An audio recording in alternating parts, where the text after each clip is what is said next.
to declare that the current climate within the city of Columbus and the way in which black and brown and poor people's communities are policed is unacceptable. Across professional and organizational and social and even denominational lines, the God of justice and of righteousness has spoken. And God's message in this space is clear. God's message in the moment where we find ourselves is simple. And that message is no more. No more aggression without accountability. No more provocation without penalty. No more silence around injustice. No more justification from those who have authority. No more unnecessary loss of life. God's message in this moment is simple, and the message is no more. We are here as a representation of an unending commitment to justice. And until justice is given to everyone, regardless of your zip code, until justice is given to everyone, until it flows through every community as a river, might we continue this work until victory is won. Join me in an attitude of prayer. God, our creator, conqueror, and comforter, we come to you in this moment knowing that you are not only a God of grace and mercy, but a God of justice and of righteousness. It is in that spirit that you have mobilized us to arrive here, and we invite that same spirit to this place, that we might declare your truth, do your will, and be about your work. We pray it now in your name. Amen. At this time, I'd like to welcome to the podium Attorney Sean Walton, and he will take us further.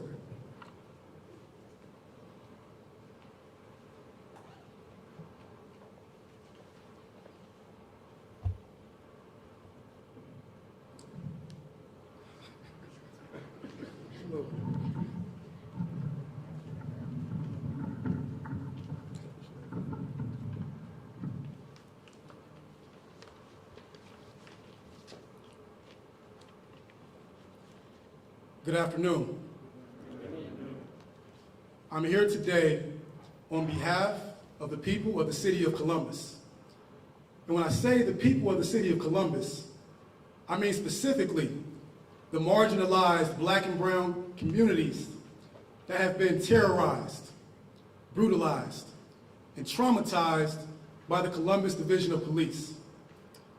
As critically acclaimed author Will Haygood pointed out in the story that just dropped in Columbus Monthly, in order to understand the temperature of black life in Columbus, past and present, you have to understand the law enforcement intrusions into everyday black life. Of course, we have the expected duties of policing, duties such as keeping the peace and solving crimes. But far too often, the engine of those police duties churns in ominous directions when it comes to black people. And that is the reality of our existence as black citizens in Columbus. That reality has been the same since 1999, when the Department of Justice came in and found that the city of Columbus and its police department were engaged in a pattern and practice of discrimination against its citizens. Patterns and practices of using excessive force, making false arrests, lodging false complaints, and conducting improper searches and seizures in violation of the 4th and 14th Amendments of the United States Constitution. Instead of a consent decree, which to my understanding every city in the country to that point in a similar situation had voluntarily entered into, the city of Columbus fought that investigation, and the FOP joined in that fight against federal intervention. Almost 3 years after that lawsuit was filed against the city of Columbus, a settlement agreement was reached that was grossly inadequate. And as a result, the patterns and practices discovered by the DOJ never ceased. And there was never any court order ensuring the end of these constitutional violations. That brings us to where we stand 20 years later. Over the past 20 years, Black citizens in Columbus have continued to be terrorized, brutalized, and traumatized by the Columbus Division of Police. And while it took a court order in the 1980s to ensure that black officers were hired and promoted, it will take another court order in 2021 to ensure that black officers such as Melissa McFadden and my clients Carl Shaw and Kevin Morgan do not suffer discrimination internally within the Columbus Division of Police. A report commissioned by the City of Columbus found that over 70% of black CPD employees had witnessed discrimination. And if the City of Columbus can't protect its own black officers internally, how will they protect black citizens? We know, as we have known for decades in Columbus, that it requires federal intervention to protect this community from the terrors that we have experienced for years. I stand before you today speaking on behalf of the Columbus Police Accountability Project. This project is a black-led coalition, a coalition that is growing stronger by the day. And this coalition is made up of local legal, faith, community, and movement leaders who have decided to use our collective power to fight back against a system that protects the police more than it protects citizens. Columbus has a long legacy of police violence against its citizens and a long legacy of continued constitutional violations against black and brown people in this country. And if we're being honest, against poor people throughout this city. But unfortunately, when you're black and poor, the police seem to hit you the hardest. We are policed by people who kill our babies and then shout "Blue Lives Matter" at the scene, or later on social media under aliases. I've had to personally listen to officers like Brian Mason, who killed 13-year-old Tyree King, repeatedly referred to Tyree as Mr. King. And even our mayor referred to Ma'Khia Bryant as a young woman, despite the fact that she's 16 years old. These are children, our children. And as our Congresswoman Joyce Beatty pointed out in her letter to Attorney General Merrick Garland, these are children, and many, if not all of these deaths were avoidable. And while the community has been actively working to request that the DOJ investigate and enter into a consent decree with the City of Columbus, our mayor has announced that he has also sent in a request. Now, we differ on these requests.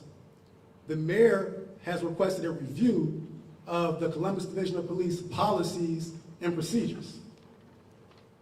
We are demanding an investigation. We've had countless reviews, countless reports. We demand an investigation. The only cooperation that we expect from the mayor's office is to step back and to let the DOJ investigate every aspect of the Columbus Division of Police, including the leaders of the Columbus Division of Police. We already know that this police department has engaged in a pattern and practice of discrimination against black and brown people in this city, and we need action. And the reality is that bad officers are supported and embraced by the city. While steps were taken retroactively after the violent police response to protesters last summer, has there been any real accountability? No. Instead, we are currently, on behalf of 26 plaintiffs, suing the City of Columbus, and the City Attorney's Office is vigorously defending those actions and those officers. The same goes for the tragic murders of the past few years. Henry Green, Tyree King, Jerron Thomas. Those are all deaths that have been in litigation for years. And the City of Columbus is using our tax dollars to defend those officers and their actions.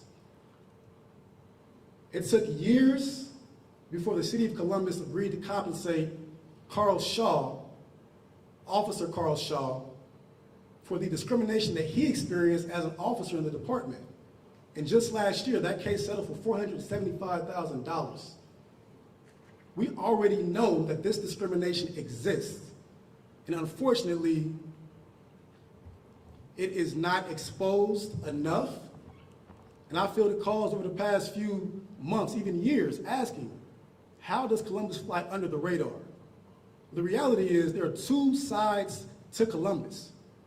There's an affluent, progressive, happy part of Columbus. There's a side of Columbus that is suffering. And that suffering manifests itself in ways where we blame those who are suffering. But if we are to hold the community accountable, we have to hold those who are sworn to protect and serve us accountable as well. It is curious that the city makes these public statements of commitment to reform while quietly fighting so hard against the people who are brave enough to stand up against these injustices. Has there ever been a victim of police violence or constitutional violation in Columbus that has felt real justice or accountability? No. We deserve better. It is clear none of the reforms CPD has attempted to enact, it's clear that those reforms are not enough. Considering how strongly the FOP opposes any real accountability, there's no end in sight to this terror.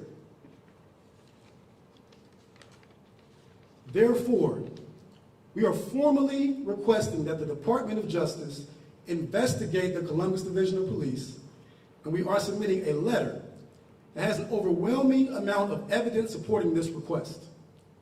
This letter is endorsed by a wide range of community groups, leaders, and just regular citizens. And that list is growing every day, and we're asking anyone willing to endorse this letter and this request to please do so, and that information will be provided. In addition to this letter, we are actively mobilizing efforts to gather community testimony that further illustrates this absolute necessity of federal intervention. And we're combining that with previous testimony and affidavits that the DOJ is aware of because of their previous investigation in 1999. That history and that present, that tells the temperature of the black life in Columbus.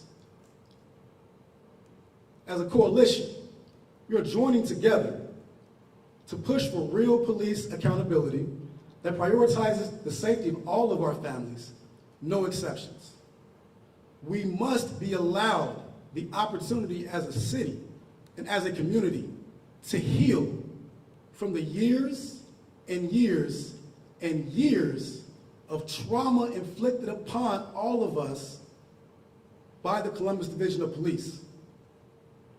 And even if you have not been directly impacted by those actions, we are all suffering from the post-traumatic stress of the suffering of our brothers and sisters and our babies.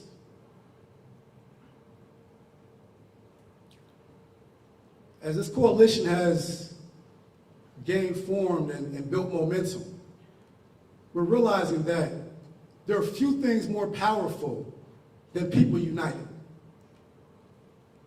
And also that the power of the people is so much stronger than the people in power. We are demanding justice for the people of Columbus once and for all. Thank you.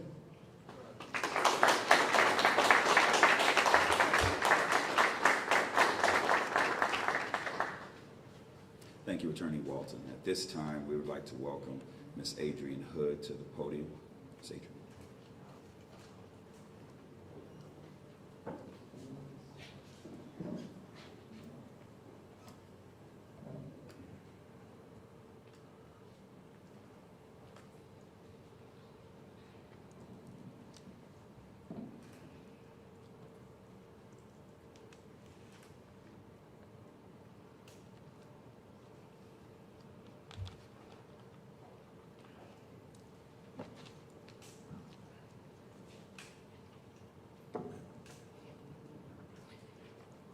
Good afternoon.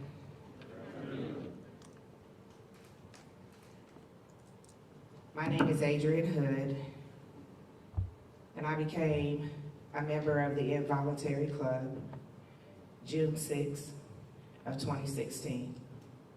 My son was and is Henry Green V. He was killed by 2 plainclothes police officers in the London community in an unmarked vehicle who many witnesses said did not immediately identify themselves. And that is very important for the community to know and understand. As my attorney said, we have been asking for the Department of Justice since I lost my son, but only to find out as I began to research that this request had already been made and that the Department of Justice did come in. And unfortunately, the community was failed at that point. I wonder if my son would be here, if justice had prevailed at that time, if our city wouldn't have spent $700,000 to fight to have things right in our city for Black and brown communities. They fought against that. And we have continued to elect these individuals into this space. No more. As my attorney said, the power is with the people. And I really think that it is so important for us to understand collectively what kind of power we have. This space right here, all these individuals here, this is a blessing. Because the spectrum of individuals that are standing behind me has not happened. I have not seen it happen. But I tell you one thing, I prayed for it to happen. And I'm so thankful that it is happening and we are standing here demanding, as my attorney said, we don't want a review. I'm not interested in another committee. I'm not interested in another level of surveys and 15 to 20 people being on these committees telling us what's wrong when we already know what's wrong. Racism has been declared a crisis. Racism has been declared a health issue. That's nothing new. What are we going to do to put action behind those resolutions? That's where we are. At this point and moving forward, it is all about action. And that's what's represented and who is represented behind me. And I appreciate y'all. I know I'm not supposed to turn around, but I have to. I have to. Because like I said, this is something that we have been asking for a very long time. And it is something that is overdue in our community. And we will not continue to settle for less. I know there are many people in this community that would like for things to stay as they have always been. And I know that I'm not on a favorite on their list. And I don't care. Having friends has never been one of the things high up on my list. I've always been one to stand for what's right and for people to do, just to take care of each other and do what's right. And that is not something that is impossible for our community. We can do it, and we have to do it together. So I welcome the Department of Justice, and I encourage anyone that is watching this live to share this information with your family and your friends, because there are a lot of people out there in the community who have a story to tell. who have a story to tell about how they were traumatized by our Columbus Police Department and how the leadership in Columbus Police Department has continued to fail. How the FOP has continued to stand for this police department no matter what they do, no matter how blatant it is. Still stand there and defend these officers. We have officers who have been traumatized. I get the phone calls. I've gotten emails, being traumatized. And as my attorney said, if they're not being watched on the inside, what chance do we stand in the community as Black and brown people when these are the individuals that they are supposed to stand shoulder to shoulder with? So I look forward to the opportunity of speaking with the Department of Justice when they come. I hope that they call my number, and I assure you, I will have a community of people that are there ready to tell their story, because from this day forward, we fighting back. And anybody that don't like it, have a seat. Thank you.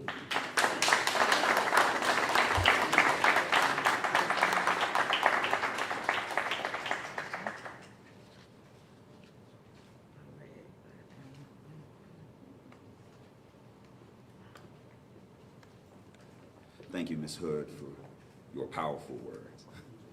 Next to the podium, we're so blessed to have the President and CEO of the Columbus Urban League, Stephanie Hightower, who will speak at this time.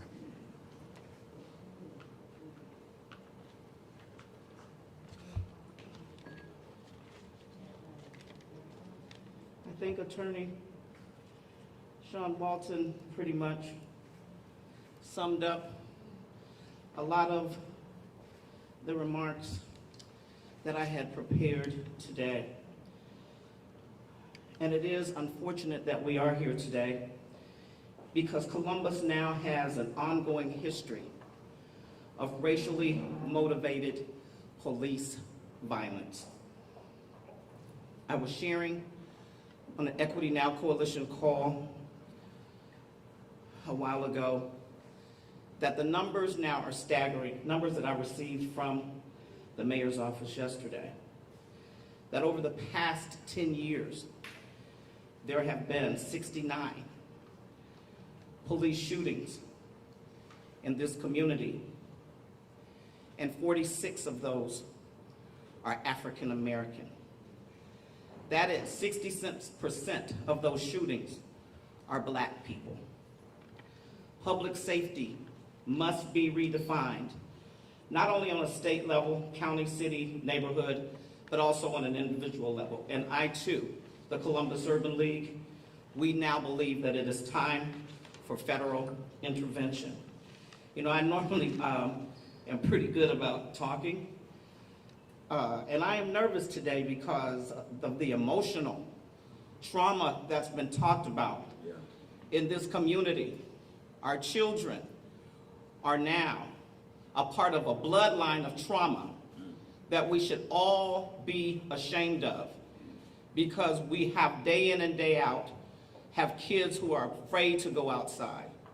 We have young Black girls who are being adulterated before their time and misrepresented, and that needs to stop.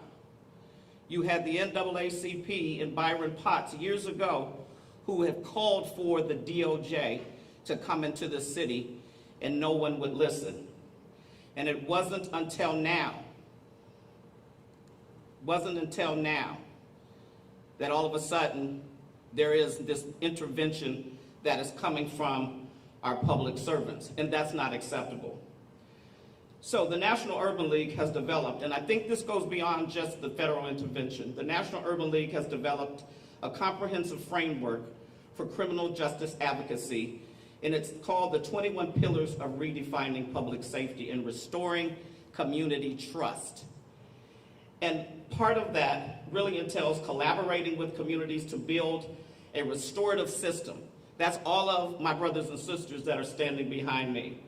demanding accountability, which is what this group is all about, changing divisive policing policies, which we know are in place, requiring transparency, reporting, and data collection, so that these individuals, like the one that's still police officer that is still sitting there after they just settled that $400,000 case, Attorney Walton, the police officer who offended those officers, who made the racist comments, is still sitting in his job at the Columbus Police Department.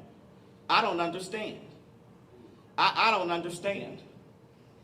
We must also improve our hiring standards and training. We cannot have individuals who are afraid of black and brown people sitting on the Columbus Police Force. That's right. We cannot have people who are afraid, police officers, afraid of black and brown people sitting on the police force. I want to personally say I'm standing here today because I have a 30-year-old black son. And he is all that I have. And I want him to stay in this community, and he's ready to leave because he is afraid of Columbus police.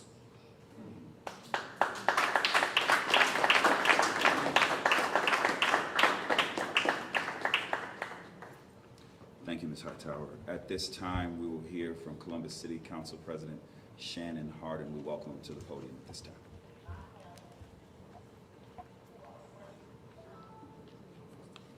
Good afternoon.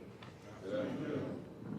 I want to begin by saying thank you. Thank you to Reverend Holmes, to our leader in this fight, Sean Walton, Attorney Walton. We all owe a debt of respect and honor to that man. He's been speaking out, and he's been leading us for a long time. And now as a community, we're starting to listen. Thank you, Sean. To Ms. Hood, you're right. I haven't seen anything like this either before. We are coming together. We are standing together to say no more. To President Hightower, to Hannah, to Molly, to Jasmine, and all the other organizers and organizations that are pushing our city forward, I say thank you. I'm going to keep my remarks brief because today isn't about hearing from politicians. It's about hearing from community leaders and grassroots organizations. I would be remiss if I didn't recognize other political leaders that did show up today. Representative Geralds, Representative Crawley.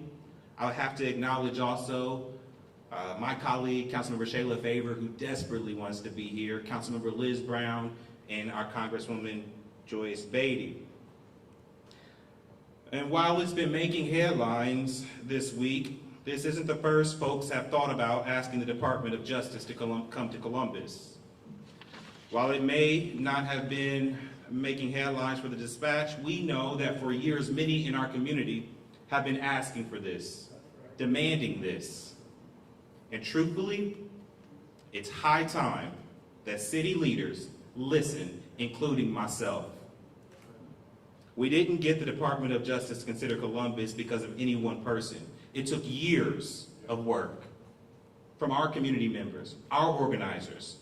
It took years of over-planning, meetings, protests, lawsuits, and potlucks.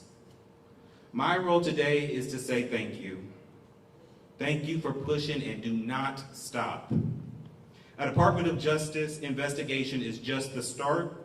We need to continue advancing reform and rethink what safety means in this city.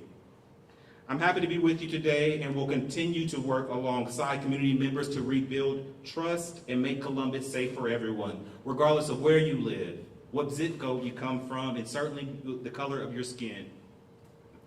We need to continue chipping away at the corrosive pillars that lead our police force to discriminate against black people, against brown people, and against poor people. Folks here today know that this isn't over if the DOJ agrees to come into town. This community won't be justified or satisfied until law enforcement in Columbus stop killing folks.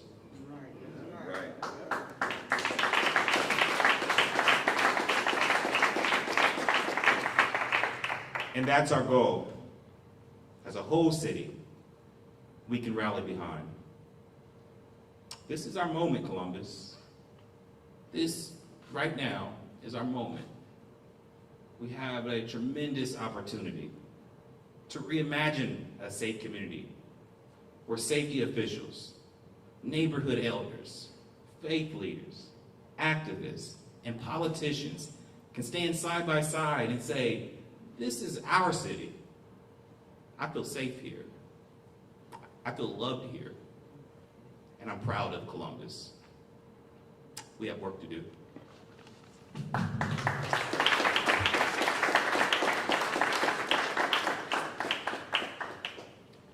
Thank you, President Hardin. At this time, we want to welcome to the podium Sister Hannah Abdul-Rahim. She bears remarks.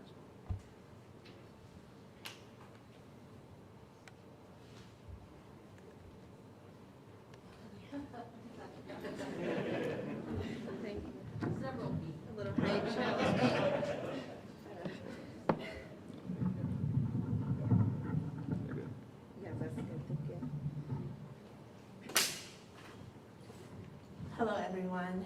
My name is Hannah Abdul-Rahim.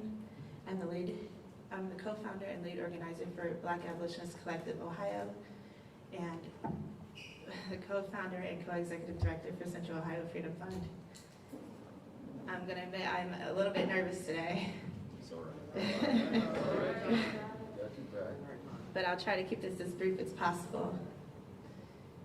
I stand here today to represent the community of Columbus, Ohio, and I stand with a bunch of amazing people behind me. And as everyone has stated before, we have fought for this for years.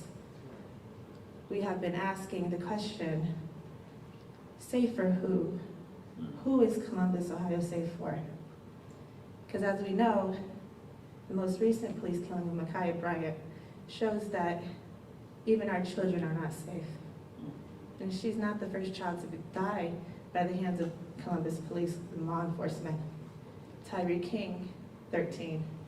Joseph Haynes, 16. These are children being murdered by the police. Sorry.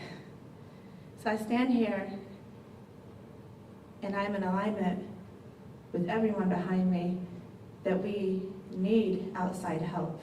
So we are asking for the Department of Justice not to review, but to investigate CPD. City officials, the mayor, have continued to not listen to us for years. And now more and more people have to suffer and be traumatized by CPD, including when we stand up for Black life. We are harassed and surveilled by the police. So yes, Columbus, Ohio has an issue with police brutality, and police brutality needs to be seen as a human rights crisis, because that's what it is.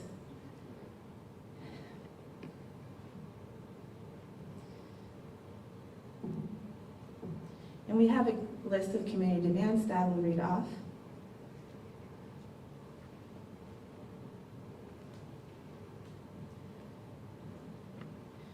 We are asking for the termination, arrest, and indictment of Officers Jason Meade, Andrew Howe, and Nicholas Verdon for the murders of Casey Gibson Jr., Miles Jackson, and Ma'Khia Bryant. Revocation of the pensions of Jason Meade, Adam Coy, Andrew Howe, and Nicholas Verdon. Full transparency and accountability in investigations of the deaths of Casey Gibson Jr., Miles Jackson, and Ma'Khia Bryant by the hands of law enforcement. Franklin County Sheriff and Columbus Division of Police to cover the funeral expenses of Casey Gibson Jr., Miles Jackson, and Ma'Khia Bryant.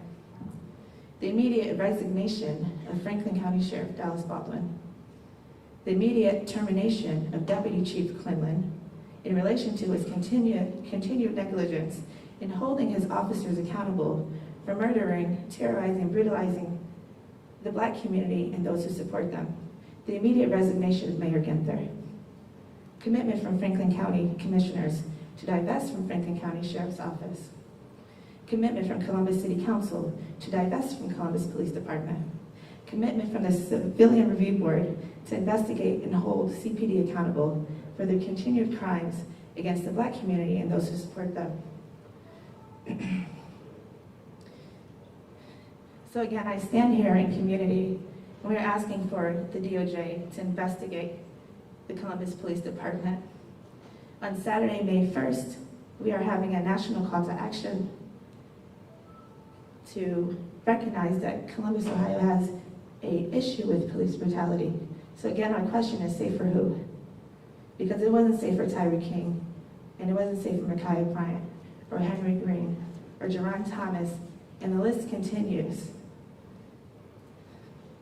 We also invite people to share their experience, their testimony, and people's experience with Columbus Police Department, starting May 1st and 4th at Columbus Empowerment Corporation at 112 East Main Street. Thank you to Kim Knights for the space. You can sign up information, can be found at www.c-pat.info. And there's other locations, sorry.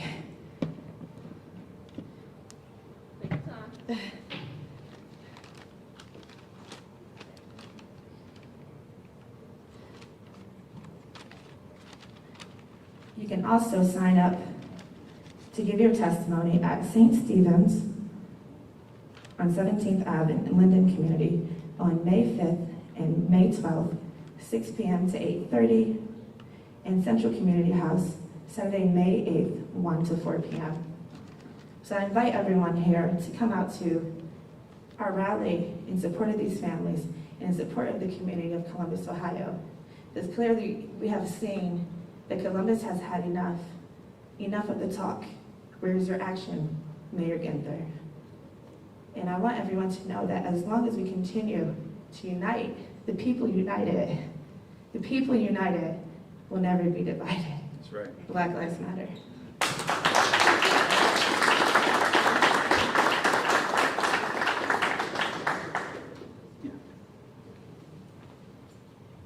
Thank you, Sister Abdul-Rahim. I'm afraid to move it at this point. No, thank you so much for that call to action. We want to thank you all so much for arriving here with us. It is our sincerest contention that this will yield fruit. This is not an empty endeavor, but that we are pursuant of justice. And until we get there, we're going to keep being about this work. As we get ready to close, I want to publicly thank everyone who participated in making this happen. I want to shout out, I know she doesn't like this, but I want to shout out Executive Director OC Molly Shack, who's off in the cover. Just want to thank you so much for your contributions and all of the behind the scenes stuff. And I'm glad you have your mask so we can't see you blush. There you go. Joe, and we'll have a quick benediction, and after that, we invite Attorney Walton to the podium for any questions that you all may have. Please join me in a quick attitude of prayer. Eternal God, we thank you for your presence in this place. God, we know that your presence is here, for we know that where your spirit is, there is truth. God, we ask that you continue to fasten our feet to the work. God, continue to stay our hands to the work. God, keep us focused in our respective places and spaces as we attempt to execute your will on earth as it is in heaven. Pray it now in your name. Amen. Attorney Walton.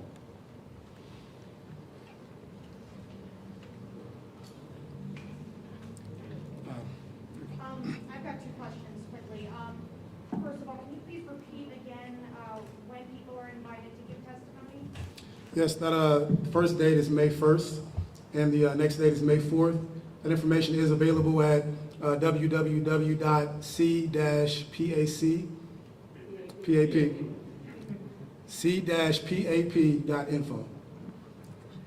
right, and my other question, we just heard a member of the coalition call for Mayor Ginther's resignation. Is that the viewpoint of the entire group?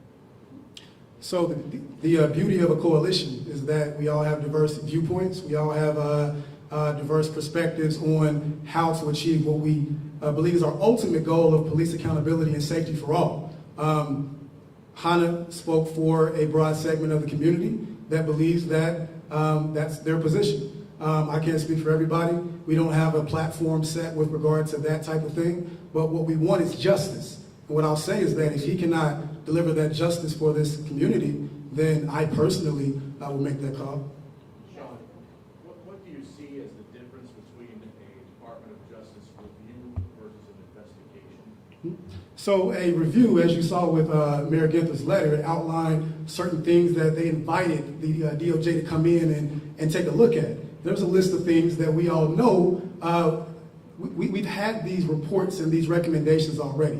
We already know that this injustice against our community is present. It's been present. And so we can just cut off anything before 1999 because that's been established. The DOJ investigated. They found a pattern in practice. They sued the city of Columbus. So in the last 20 years, what's happened? It's gotten worse. It's gotten worse. And so the difference is there's an urgency with the DOJ coming in. The DOJ has to come in because every day that we do not have federal oversight of this department is another day where our community is not safe. And that's the difference. What would federal oversight look like if that should come to pass? If the Department of Justice does oblige and does an investigation and their findings are similar to what they were previously, what actions will the Department of Justice likely take versus what can be done at the local level to implement their recommendations? So again, this is not an end-all be-all because it's going to take continued effort. It's going to take reinvestment by the city into this community to heal the decades of trauma. With regard to the DOJ, the hope is that there's a consent decree where there's a court order and court oversight that requires the city to implement certain changes and certain restructuring of the Columbus Division of Police. We have, again, outlined so many continued issues with this department. And there have been countless reports, the Matrix report, these different reports that have found hundreds of recommendations for things that need to happen, but they're not being implemented. And so a court order, it forces the city to implement these things with urgency. There's a timeline on that. Right now we have no timeline without that court order, as we saw in 1999 when there was no court order and things just continued on and on. And so I will also point out that Newark, New Jersey, they've been under a consent decree, and I saw a report that last year not a single officer fired a shot. That's our goal, is that our community is safe and that there's not an urgency to shoot when there's a black life, but you do everything you can to save all lives when you respond, not just a single life. Does it help that the prosecuting attorney, Janet Jackson, filed those Department of Justice, is now sitting on the Citizens Review Board? I'll say that, again, we need federal oversight because the current reforms in place, the current structures in place aren't enough. There are clear limits. Even the Civilian Review Board cannot have true power without the FOP changing their contract. And so with regard to Ms. Jackson, I don't have a personal opinion there. I wasn't here back then when that happened. I've listened to the folks who came before me, the great civil rights attorneys in this city that did the work to try to push things. And what I'll say is that we had a settlement agreement, not a consent decree. We need federal oversight because the city does not have the power to reform the department and provide safety to this city, that safety that this community desperately and urgently needs. What does it mean to Council President Shannon Hardin that he spoke on behalf of other council members standing in solidarity and unity with the coalition? So as you see, I mean, this is something that people have repeatedly said has not happened in Columbus. This unprecedented unity and this singular focus on federal oversight for this Columbus Division of Police. And so it means a lot to have these elected officials, Council President Hardin, state reps, Geralds and Crawley here in support of us because it's going to take all of us. We know that this is going to require legislative action on top of that federal oversight. It's going to require people like the Urban League, the NAACP to continue to use their platform and their resources. It's also going to take this city, this entire city, because what you see up here is a representation of what has come in about a week, but it's going to keep growing and it's going to keep pushing. And as I stated earlier, the power is with the people, and the people have far more power than the people in power. And so ultimately, that's what we need, justice for the city. As awareness of the coalition's efforts continues to spread throughout different demographics of the city, how can supporters add their name to your letter? Yeah, so again, you can visit that website. I'm still learning it. So www.c-pap.info. And that's one option. Also, you can email, I believe, info at, what's the website? ohorganizing.org. Info at ohorganizing.org. Regardless of the outcome, if there is a consent decree, how do you build trust with the African American community and CPD?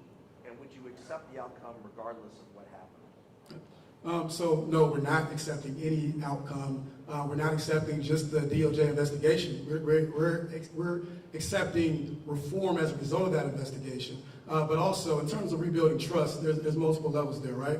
We can start with the FOP, the Fraternal Order of Police. Countless times they come out after a killing, and they speak up in support of the officer.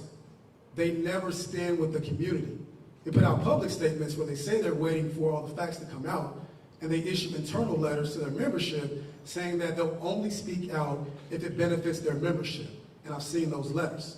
I've witnessed press conferences, I've witnessed press conferences in the past where Henry Green and Tyree King were called criminals by the FOP.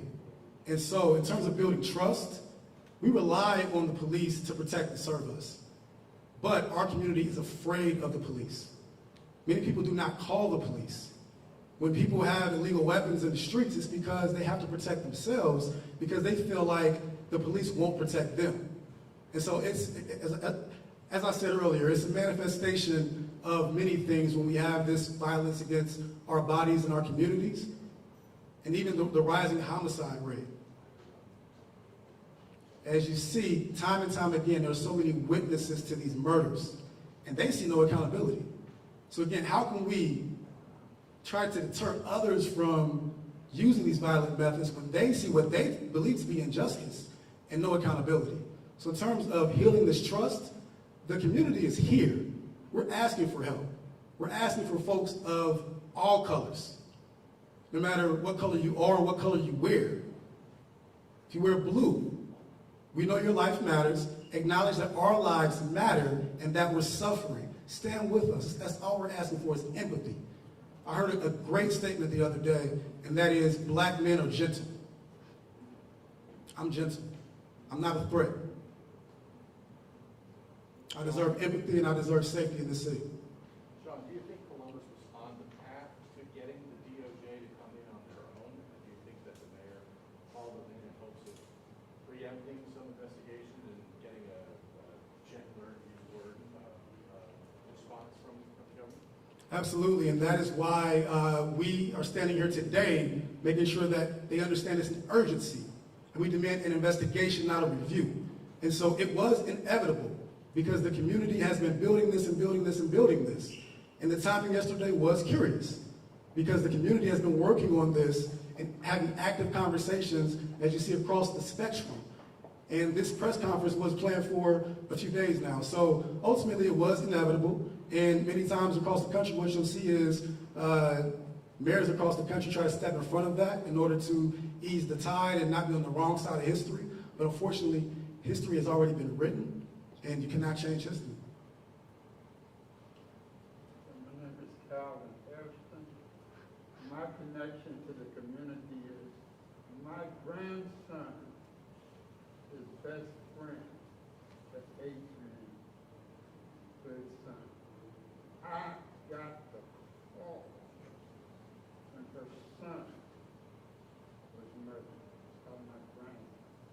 I was on the scene and talked to the jump out boys. To this day, my grandson has to deal with that. And I have to deal with him. And he has to deal with Columbus police.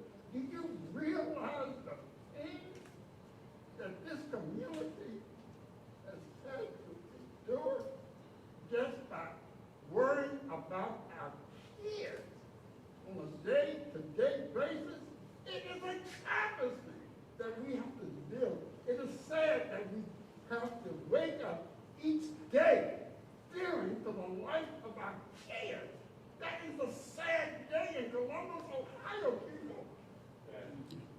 Absolutely, and Mr. Harrison, your work and your commitment is appreciated. I've known you for years. I've known your passion.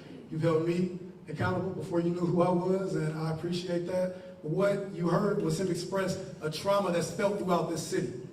We've all heard it. We've all seen it. Those stories aren't told. The stories, the surrounding community that witnesses this injustice and sees no accountability, has no mental health counseling as a result. They have to go to school. When children are killed by the police, entire schools are affected, communities are affected, families are affected, and that pain doesn't go away. There are many people throughout this city that are still fighting. Miss Darson, Trey Darson's mother, he was killed in 2006, and she is still fighting. And so what we're demanding is that the DOJ come in and hear these stories. And that's why it's important that we have this community testimony to add to this request, to show it's not just the lawsuits, it's not just the reports, it's not just what we know. It's the untold stories of Columbus that we need to finally be heard.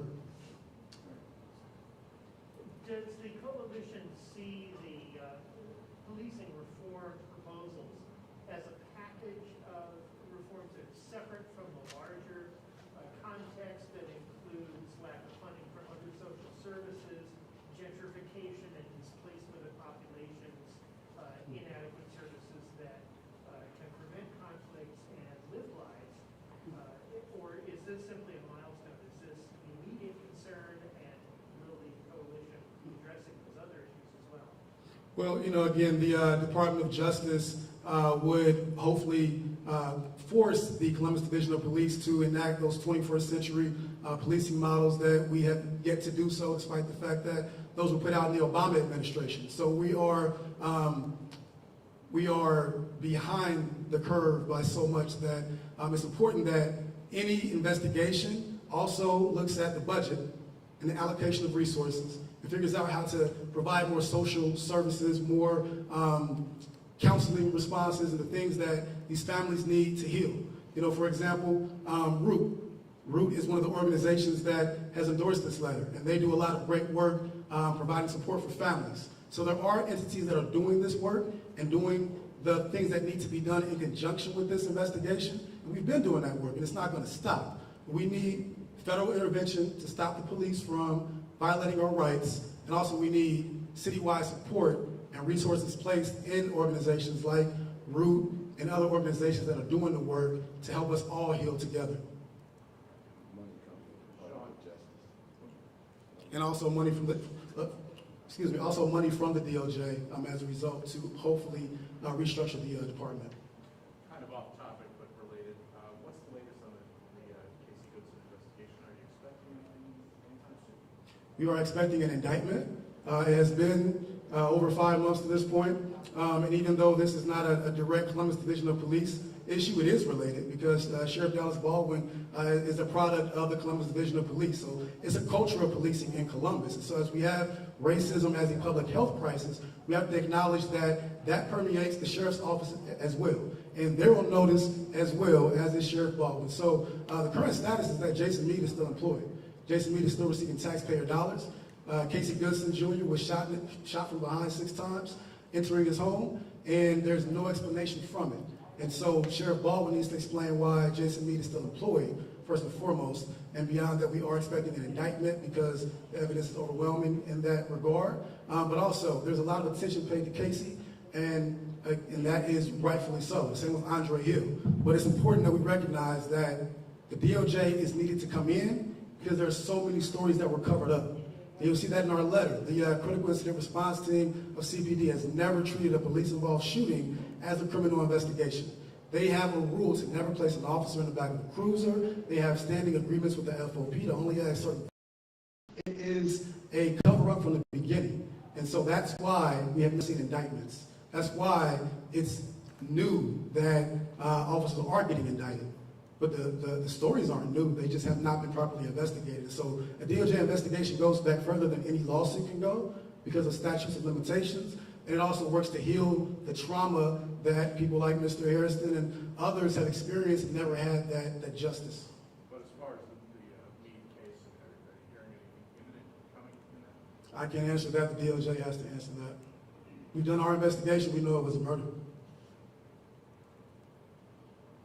Seeing no more questions, feel free to reach out to us. This is not the last you will see of us. Again, this coalition is building and growing by the day, and we have every belief that it will move this city forward, heal this city, and we look forward to working together with the entire community as well as with the Department of Justice to get the safety that this city deserves. Thank you.